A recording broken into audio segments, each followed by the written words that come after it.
오늘 본문 말씀을 우리 한 번만 더 같이 읽어보도록 하겠습니다. 우리 같이 한번 읽어보실까요? 자, 시작. 또 내가 그리스도의 이름을 부르는 곳에는 복음을 전하지 않기를 힘썼느니 이는 남의 터 위에 건축하지 아니하려 함이라. 기록된 바 주의 소식을 받지 못한 자들이 볼 것이요 듣지 못한 자들이 깨달으리라 함과 같으니라. 로마서 15장 20절로 21절 말씀 우리 하면 세 번 합시다. 아멘, 아멘, 아멘. 이 사도 바울은 평생에 하나님의 말씀을 회심한 이유로 증거하는 삶을 살았는데 마지막 목적지가 로마였습니다. 로마 제국의 수도인 로마에 복음을 전하는 그런 열망을 안고 제수의 신분으로 이 로마에 들어가게 되는데, 이 로마에서 하나님의 말씀을 전하는 세 가지 원칙을 가지고 있었습니다. 첫째는 뭐냐면 이 복음이야말로 인생의 터를 닦는 것이다, 이렇게 생각을 했습니다. 터란 무엇입니까? 집을 지을 때 쌓는, 놓는 기초입니다. 그래서 신앙은 마치 뭐와 같으냐, 복음은 뭐와 같으냐, 그것은 집 짓기와 같다, 이렇게 생각을 하고 말씀을 전했습니다. 여러분의 인생도 집 짓기인데, 집 짓기일 때 가장 중요한 것은 무엇입니까? 기초를 놓는 것입니다. 이 바울의 두 번째 원칙이 있었는데, 그것은 뭐냐면 복음의 중심이고 핵심이고 기초고, 그리고 그 인생, 신앙 인생의 터를 닦는 것과 같은 아주 중요한 핵심이 뭐냐면 그리스도다. 한번 따라합시다. 예수는 그리스도. 그러니까 예수님이 메시아고 예수님이 구세주다, 예수님이 건져주시는 분이시다 라고 하는 아주 그냥 확실한 믿음의 고백과 원칙을 가지고 있었습니다. 바울에게는 예수 신앙생활을 하도록 안내를 할 때 그때 아주 분명한 초점이 있었습니다. 그것은 그들에게 예수님을 전해주는 거예요. 예수님이 그들 신앙 인생의 기초가, 터가 되도록 하는 것입니다. 세 번째 원칙이 있는데, 그 세 번째 원칙은 뭐냐면 남의 터 위에 세우지 않는다는 겁니다. 다시 말하면 그리스도의 이름을 부르는 곳, 이것은 다른 사람이 이미 복음을 전해서 예수 그리스도의 이름을 부르는 사람들이 있는 곳, 거기다가는 전하지 않겠다. 바울은 굉장한 아주 절박한 이런 종말적인 내 인생, 종말적인 의식을 가지고 살았습니다. 그러니까 내가 살아있는 동안에 이 로마의 복음을 다 증거하겠다, 이런 마음을 가지고 전했습니다. 그러다 보니까 아주 굉장히 바울의 마음은 바빴습니다. 그리고 뜨거웠습니다. 그래서 그 도시를 가면 그 도시를 조사를 쫙 합니다. 조사를 쫙 해서 이미 예수 믿는 사람들이 있으면은, 누군가 거기에 복음을 전했으면 거기는 전하지 않고 또 다른 도시로 옮겼던 것이죠. 이것이 사도 바울이 로마에서 복음을 전했던 세 가지 원칙 그리고 기준이었습니다. 저는 이 말씀을 통해서 오늘 2019년, 20년, 21년 3년 동안 우리 교회가 붙잡은 사명을 소개하고, 그리고 이 사명에 대해서 말씀을 전하고자 합니다. 한번 따라합시다. 우리 교회 사명. 뭐라고 우리가 사명을 붙잡았는가 하니, 불신자를 구원하여 선교사로 파송한다 라고 하는 이런 사명을 붙잡았습니다. 우리 교회는요, 원래 저와 같이 이 교회를 섬기면서 항구적인 표어, 항구적인 비전, 항구적인 사명으로 이걸 붙잡았습니다. 삶의 의미와 희망을 주는 교회. 여러분, 예수님이 이 신앙생활 복음 증거가 인생의 집을 짓는 거다 그랬는데, 그리고 예수님이 그 집 짓는 중요한 터라고 그랬는데, 그렇습니다.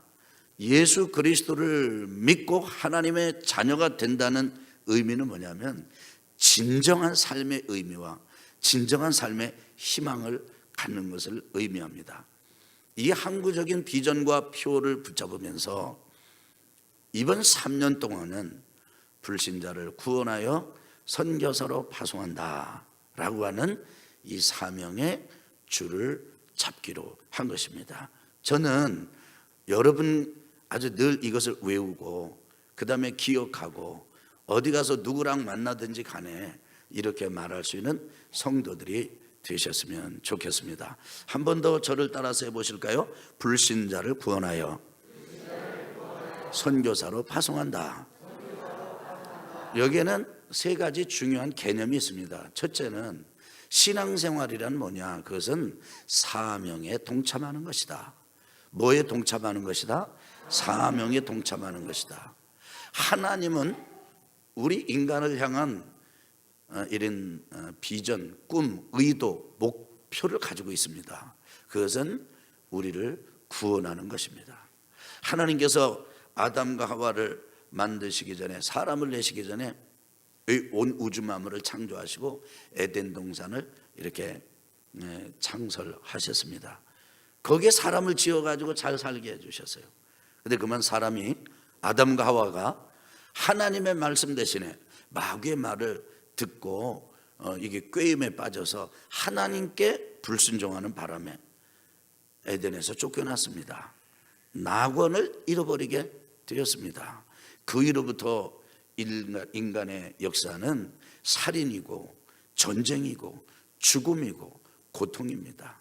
노동이 신성하다. 그런데 노동이 그야말로 땀의 고통에 쩔게 되었고, 그리고 노동을 하더라도 노동의 결과가 잘 맺히지가 않고요, 가시덤불과 이런 엉겅퀴가 나는 그런 삶이 되어버리고 말았습니다.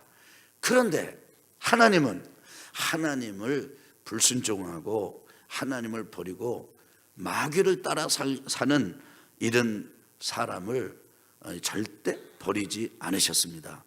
하나님께서는 그 사람을 구원하고 건지기를 원하셔서요, 그 방법으로 아들 예수님을 이 땅에 보내주셨습니다. 예수님이 이 땅에 오셔가지고 33년 사셨습니다. 33년 사시는 동안에 회개하라, 천국이 가까웠느니라, 하나님의 나라를 전했습니다. 천국, 하나님의 나라입니다. 하늘 나라입니다. 이것을 전했습니다. 하나님의 나라, 하늘나라, 천국이 가까이 왔다. 너희들에게 임했다. 그러니까 너희들 살던 대로 살지 말고 돌이켜서 회개하고 이제는 하나님의 나라로 들어가는 삶을 살아야 된다. 이렇게 증거하셨습니다. 그리고 직접 예수님께서는 하나님 나라 들어가는 길이 되셨습니다. 진리가 되셨습니다. 생명이 되셨습니다. 예수님께서 십자가를 지시고 그야말로 하나님께서 에덴 동산에서 사람 아담과 하와를 쫓아내지 않으면 안 되는 그런 죄, 악, 저주, 이것을 십자가에서 물 쏟으시고 피 쏟으시고 생명 내어주심으로, 생명을 내어주심으로 대가를 지불하셨습니다. 우리를 구속하셨습니다. 그래서 예수님은 죽음을 내놓고 생명을 내놓고 우리를 산 것입니다. 이것이 하나님께서 아들 예수 그리스도를 통해서 이루신 일입니다. 하나님의 비전이고 예수님의 소망이고 뜻이었습니다. 이제 여러분과 저는 하나님의 살아계심을 믿고 예수님을 하나님의 아들로 믿고 그분의 십자가가 내 죄와 악을 사하는 십자가다. 그리고 그 예수님은 3일 만에 부활하시고 승천하셔서 하나님 보좌 우편에 계시면서 이 시간도 성령을 보내주시고 우리를 이제 내 구원하사 주인이 되시고 하나님의 아들과 딸이 되게 하신다라고 하는 구원의 은혜를 누리는 사람, 하나님을 아버지라고 부르고, 그래서 이 세상의 많은 사람을 구원하고 건지고 건져내는 것을 뜻을 삼고 비전을 삼고 목적을 삼으신 하나님을 아버지로 섬기고 예수님을 주님으로 섬기는 우리들이, 바로 우리도 아버지의 뜻과 예수 그리스도의 뜻과 똑같은 것을 우리 인생의 사명으로 알고 살아야 되지 않겠습니까? 그것은 바로 우리도 다른 사람에게 이제 구원의 도리를 전해주는 것입니다. 그래서 이것이 여러분과 저의 사명이 되기를 바랍니다. 교회의 사명이 불신자를 구원하여 선교사로 파송한다 그러는데, 여러분과 저의 사명도 나도 불신자를 구원해서 선교사로 파송하는 것이 내 사명이다, 이렇게 고백할 수 있게 되기를 바랍니다. 두 번째, 오늘 이 말씀을 통해서도 중요한 게 있는데, 그것은 바로 불신자에게 전도한다라는 것입니다. 여러분, 불신자가 누구입니까? 여러분, 불신자가 부르는 호칭이 다양합니다. 뭐 예비신자라고도 할 수 있고 뭐 표현 많이 할 수 있어요. 그런데 이 불신자는 한마디로 말하면 하나님을 모르는 사람입니다. 예수님을 모르는 사람입니다. 하나님의 나라를 모르는 사람입니다. 천국을 모르는 사람이고 지옥을 모르는 사람입니다. 어디에서 와서 어디에 있으며 어디로 가는지 모르는 사람이에요. 여러분, 세상에 답답한 게 뭡니까? 모르는 사람, 모르는 겁니다. 아픈데 이유를 몰라요. 참 답답한 일입니다. 인생이 제대로 안 풀어지는데 이유를 몰라요. 기가 막힌 일이죠. 고통스러운 일입니다. 뭔가 해보려고 그러는데 뭐가 잘 안 돼요. 뭘 몰라요. 이유를 몰라. 많은 사람, 아주 수많은 사람들이 그렇게 탄식합니다. 나는 왜 이런지 모르겠어요. 내 인생은 왜 이렇게 되는지 모르겠어요. 이런 사람 참 많습니다. 그런데 그런 걸 모르는 것도 비극인데, 그보다 더한 비극이 뭐냐면 이것입니다. 하나님을 모르는 거예요. 예수님을 모르는 거예요. 죽고 난 다음에 천국이 있고 지옥이 있다는 것을 모르는 거예요. 이런 사람들이 불신자입니다. 이제 여러분과 제가 바로 그런 불신자에게 예수님을 전하는 사명을 감당해야 합니다. 그래서 우리가 이제 늘 이 불신자를 볼 때 그냥 그 사람이 보이는 게 아니고, 그 사람이 남자냐 여자냐 이게 보이는 게 아니고, 그 사람 나이가 몇이냐 이게 보이는 게 아니고, 이 사람 좀 가진 게 많은 분 같아, 또 뭐 없는 사람 같아, 이런 재물의 유무가 보이는 게 아니고, 이 사람 참 멋진 분이야, 또 이분 참 그러네, 이런 사람의 미추가 보이는 게 아니고, 그 사람의 교육의 수준이나 이런 게 보이는 게 아니고, 그 사람들을 볼 때, 그 사람을 볼 때, 이 사람 정말 예수님을 모르는구나, 하나님을 모르는구나, 천국이 있는 걸 모르는구나, 죽음 위에 저대로 살다가 죽으면 지옥 가는 걸 모르는구나, 안 되는데, 이런 안타까운 그 불신자를 볼 때 불신 영혼이 보이고, 그 불신 영혼이 지옥 가서는 안 된다고 하는 아주 간절한 전도의 마음, 부령의 불이 붙게 되기를 예수 그리스도의 이름으로 축원합니다. 바울은 전혀 그런 마음을 가졌던 사람이 아닙니다. 그런데 어느 날 예수님을 만났어요. 사울아, 사울아, 누구십니까? 나는 내가 핍박하는 예수다. 내가 나를 핍박하는데 가시체를 뒷발질하는 것보다 더 큰 어리석은 일을 하고 있구나. 예수님을 만났습니다. 저 다메섹으로 들어가면 직가라고 하는 곳으로 가라. 거기서 너에게 할 일을 이룰 사람이 있을 것이다. 얼마나 이 바울이 예수님을 강력하게 만났든지, 여러분 눈이 멀어버렸다고 하지 않습니까? 지울 수 없이, 부정할 수 없이 예수님을 강력하게 경험한 거예요. 그러고 난 다음에 바울에게는 다른 인생의 목적이, 다른 인생의 사명이 의미가 없게 되었습니다. 공회원이라고 하는 신분의 고위급 유지하는 것도 관심이 없었어요. 많이 배운 공부를 더 업그레이드 시키는 것도 관심이 없었어요. 다른 어떤 아무것도 관심이 없었습니다. 바울의 마음은 그냥 빚진 마음이었습니다. 누구한테 빚을 더럭더럭 낸 것도 아닌데, 이방인을 만나도 그렇고, 저 헬라인을 만나도 그렇고, 동족 유대인을 만나도 그렇고, 괜스레 빚진 자의 마음이 바울 속에 가득했습니다. 그래서 그 빚진 자의 마음으로 빚을 갚듯이 나는 예수님을 전한다, 예수는 그리스도라고 전하지 않고는 견딜 수 없는 사람이 되었습니다. 바울의 마음 속에는 그야말로 사람들이 그냥 사람으로 보이는 게 아닙니다. 여러분, 여러분과 저의 눈에 그 사람 참 그럴듯해 보이고 그것만 보이면 여러분, 우리는 영안을 가지고 있는 것은 아닙니다. 그때 외모로 볼 때는 그럴듯한데 그 사람이 예수님을 몰라요. 예수님을 모르는 그 영혼을 보면, 그 사람을 보면 그 한 가지 때문에 마음이 안타깝고 찢어지고 안 되는데 부채의식을 갖고 빚진 마음을 갖게 되는 것, 이것이 바울의 영성이고 신앙의 고백이었습니다. 저는 이제 여러분과 저에게도 그런 눈이 열리게 되기를 예수 그리스도 이름으로 축원합니다.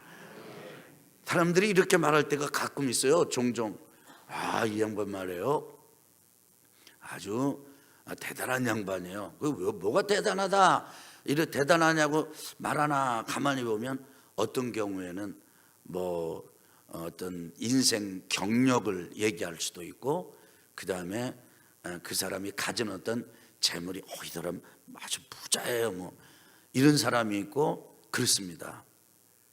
그런데 우리가 그들을 볼 때 그것만 봐가지고는 안 됩니다. 그것만 보여서는 안 됩니다. 우리가 볼 때 그 영혼이 보여야 돼요. 예수님 믿지 않으면 안 되는데. 그래서 그 사람에게 복음을 전하지 않고는, 하나님을 알려주지 않고서는, 예수님을 소개해 주지 않고서는, 그에게 구원의 도리를 알려주지 않고서는 견딜 수 없는 마음, 이것이 여러분과 저에게 있을 때 불신자에게 전도하는 길이 열리게 될 것입니다. 어떤 사람은 그랬다고 그래요. 하도 전도해도 안 되니까 전도하는 그 사람을 붙들고 울었대잖아요. 왜 우느냐? 기분 나쁘게. 당신 영혼이 죽어서 지옥 가는 게 뻔히 보이는데, 근데 당신이 그걸 모르고 지금 있는 이것 때문에 내가 운다고.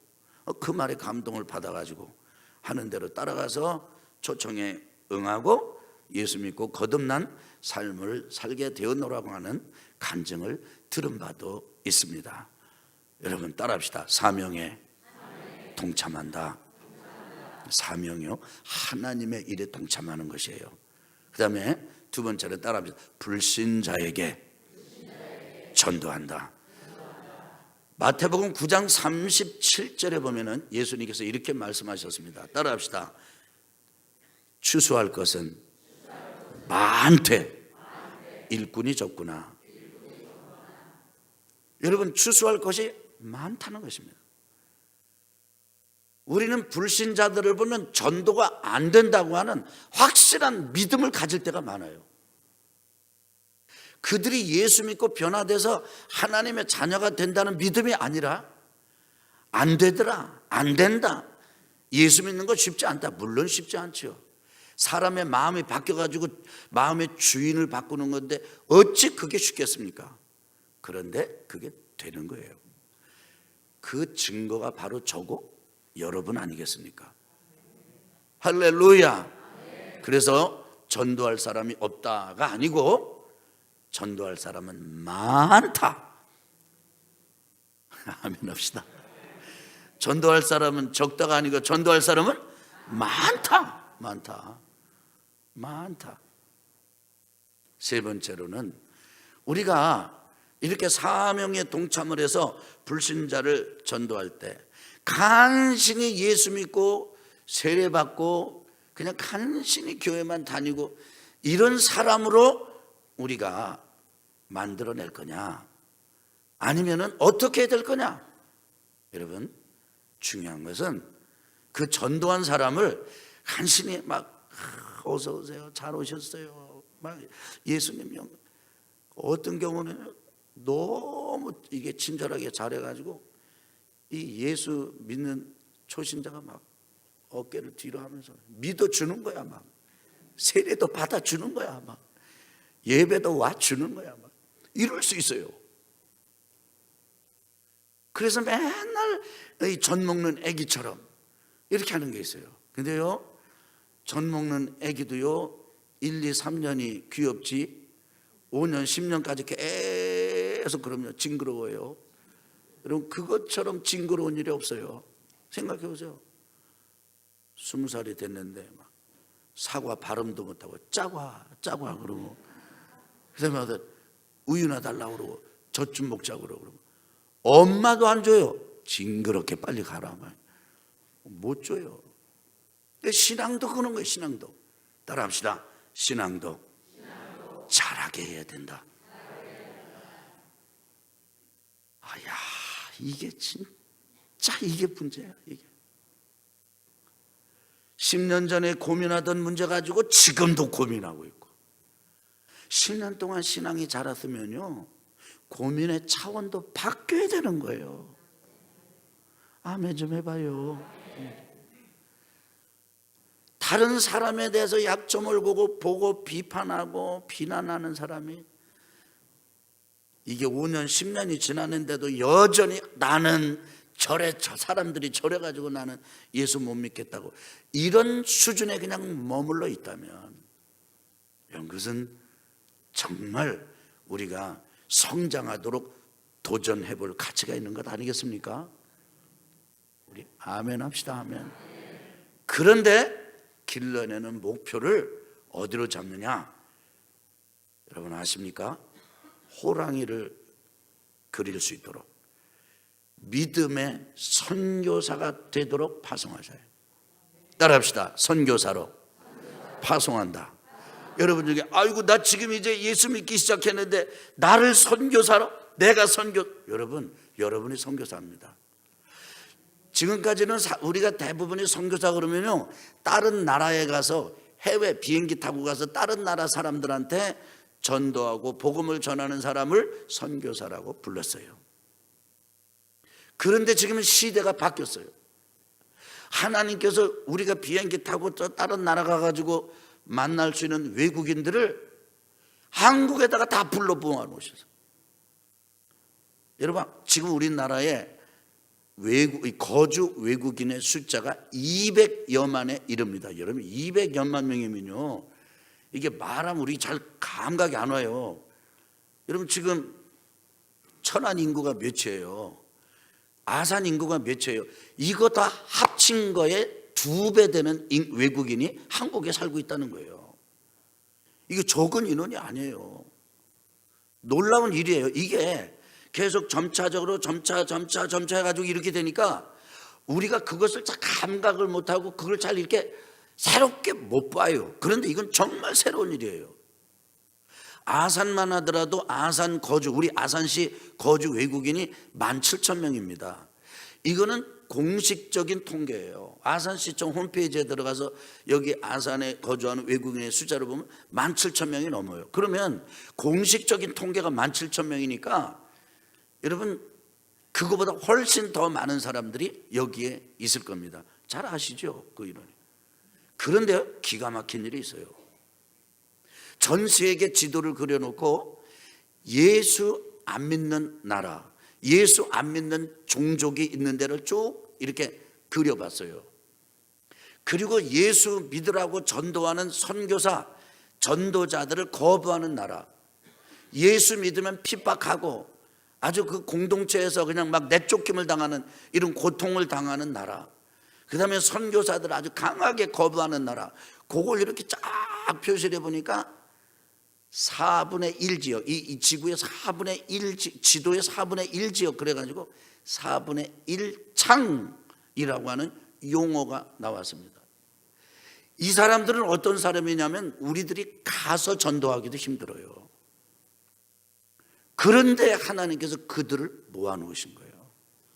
지금이야 베트남에 많이 열렸지만 베트남 가서 전도할 수 없습니다.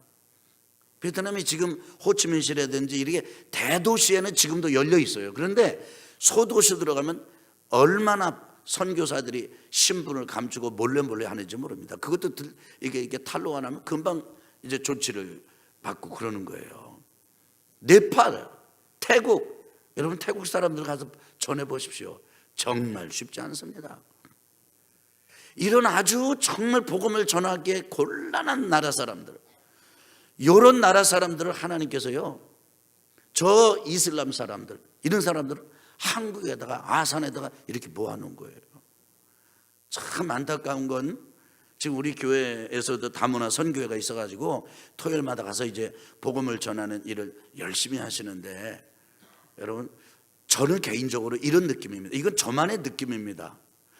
어쩌면 아산, 이 한국에 있는 외국인들에게도 복음을 전할 수 있는 아주 그 황금기가 지나고 있지 않는가. 그 사람들이 한국에 처음 왔을 때요, 학생으로 오고 근로자로 오고 결혼 이민자로 왔을 때 그 사람들 마음이 굉장히 가난했습니다. 그 사람들 마음이 굉장히 겸손했어요. 그래가지고 한국 사람이 말 붙여주면 그게 너무 고마워했어요. 한국 사람이 초청해서 음식을 나누고 그러면 너무 고마워요. 지금도 그럽니다.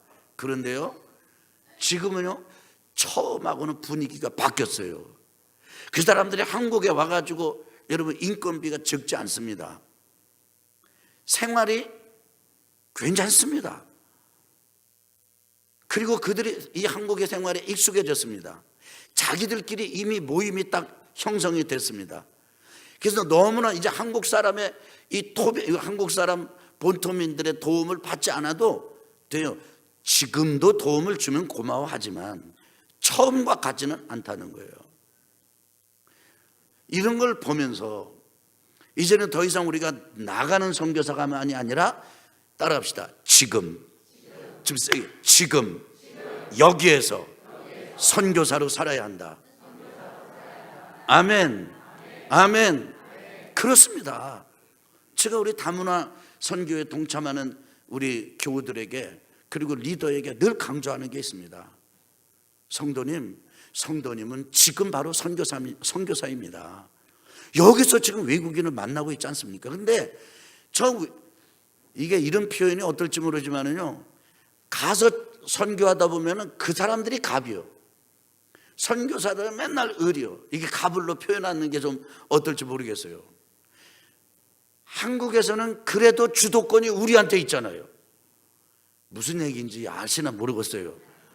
그래도 그들이 그렇게 큰 주도권이라 아직도 우리에게 있지 않습니까? 그러니까 우리가 여기서 선교사로 살아야 됩니다. 이런 점에서 여러분 외국인을 만날 때만 선교사로 사는 게 아닙니다. 내 가정에서도 선교사로 사는 겁니다. 생각해 보세요. 내가 직장을 다 그만두고 한국에서 하던 일을 다 그만두고 그 다음에 엄청난 이제 대가를 지불하면서 비행기 표 사가지고 해외까지 나가서 복음을 전하는 선교사로 나선다면, 그런 심장을 가진다면, 그런 영성을 우리가 가진다면, 여러분 우리 가정에 믿지 않는 형제들, 믿지 않는 부모, 믿지 않는 자녀들에게 그 마음으로 접근한다면 못할 게 뭐가 있겠습니까? 직장도 마찬가지입니다. 직장의 동료들도 여러분 우리는 그냥 직장 생활하는 게 아니고 직장에 하나님께서 나를 보내신 선교사다. 사업장도 마찬가지입니다. 나는 이 사업을 해가지고 여러분 제 얘기를 들어보세요.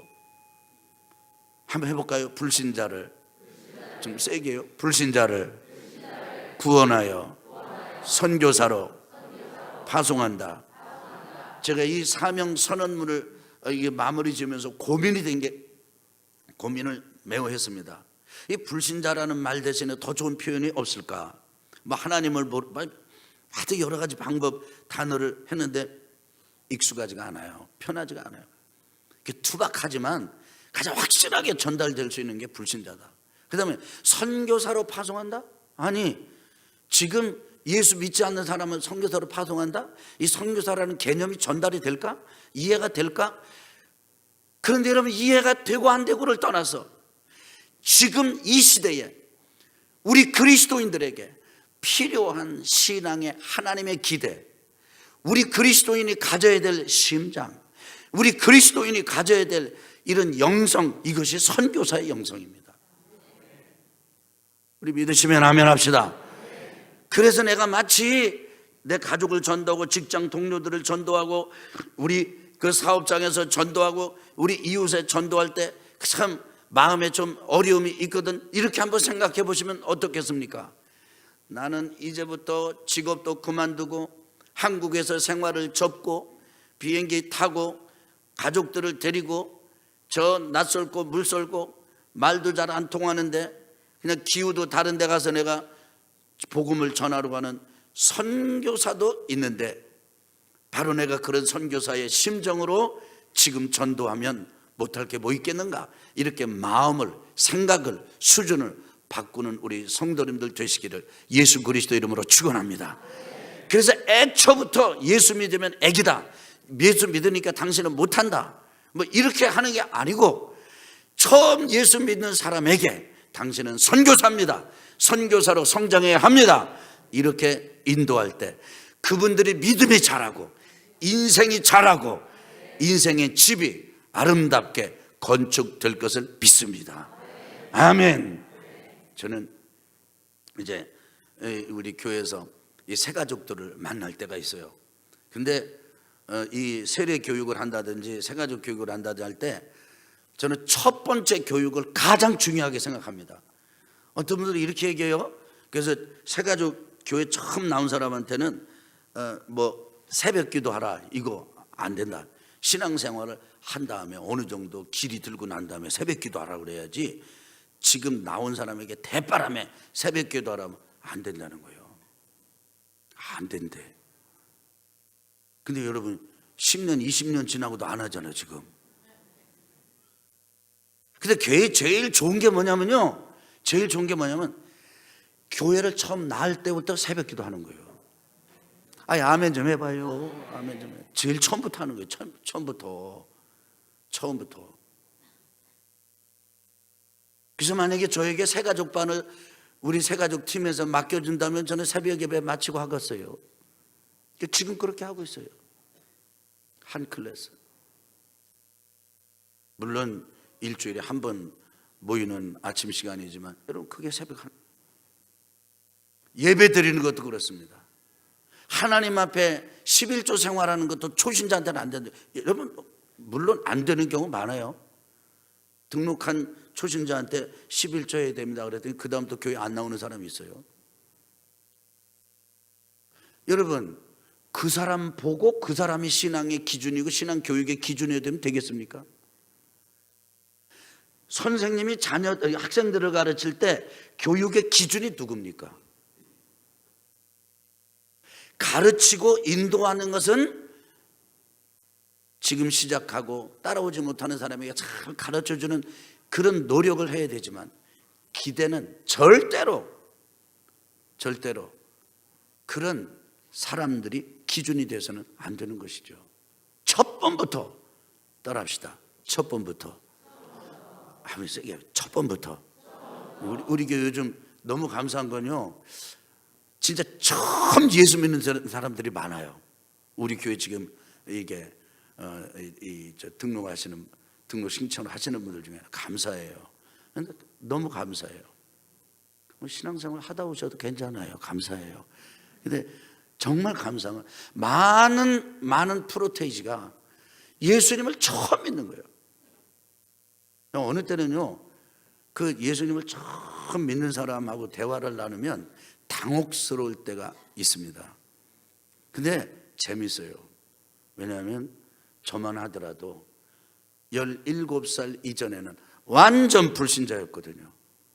근데 벌써 신앙생활 하다 보니까 용어라든지 이게 다 믿는 그리스도인 교인의 용어가 다 돼버려가지고 안 믿는 사람 아주 초짜를 만나면 되게 좀 황당스러워 당황스러울 때가 있어요.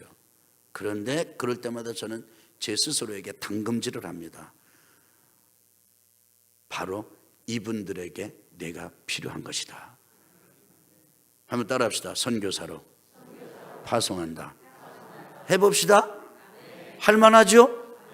따라합시다. 나는 가정선교사다.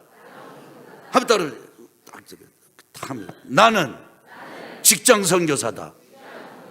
아멘. 따라합시다. 나는 삶의 현장 선교사다. 그래서 어떤 분은 생활선교사 이렇게 했어요. 어떤 분은 문화선교사, 어떤 분은 음악선교사, 어떤 분은 또 교사선교사. 그 의미가 있어요. 의미가 있어요. 그래서 우리 온양온천 감리교회가 이런 선교사의 영성을 갖게 되기를 예수 그리스도 이름으로 축원합니다. 자, 그러면 이것이 어떻게 가능하게 될 것인가? 여러분 한번 따라합시다. 이것은 제정신으로는, 내 정신으로는 절대 안 된다. 그래서 신앙생활은요, 내 정신 가지고 하는 게 아니에요. 사도행전 1장 8절은요, 따라합시다. 오직 성령이 너에게 임하시면 너희가 권능을 받고 예루살렘과 온 유대와 사마리아와 땅 끝까지 이르러 내 증인이 되리라. 아멘. 증인이 뭡니까? 증인이 뭐예요? 증인은요, 그야말로 완전히 법정에서 자기가 한 말에 대해 책임을 지는 사람이에요. 목숨을 걸고, 그 증인이라는 말하고 순교자라는 말하고 내용이 조상이 같아요. 그다음 증인은 말을 하는 사람이에요. 근데 말을 하는데 말이 틀리거나 말에 대해서 책임을 져서 순교를 하기까지 감당하는 사람이 증인입니다. 그런데 그 증인이 되는 것은 오직 두 길이 아니에요. 세 길이 아니라 한 길입니다. 성령이 임해야 됩니다. 여러분과 저에게 성령이 임하셔야 돼요. 그래서 우리는 성령을 구합니다. 아멘. 자, 이 시간에 여러분과 제가 하나님 오늘 말씀을 들었습니다. 저에게 성령을 부어주셔서 저도 불신자를 구원해서 선교사로 파송하는 성도가 되게 하여 주옵소서. 성령 충만을 내려주시고 성령 충만을 입혀 주옵소서. 이 사명을 감당케 하여 주옵소서. 우리 교회 사명이 내 사명이 되었습니다. 우리 통성으로 기도하겠습니다. 우리 다 같이 통성으로 기도하겠습니다.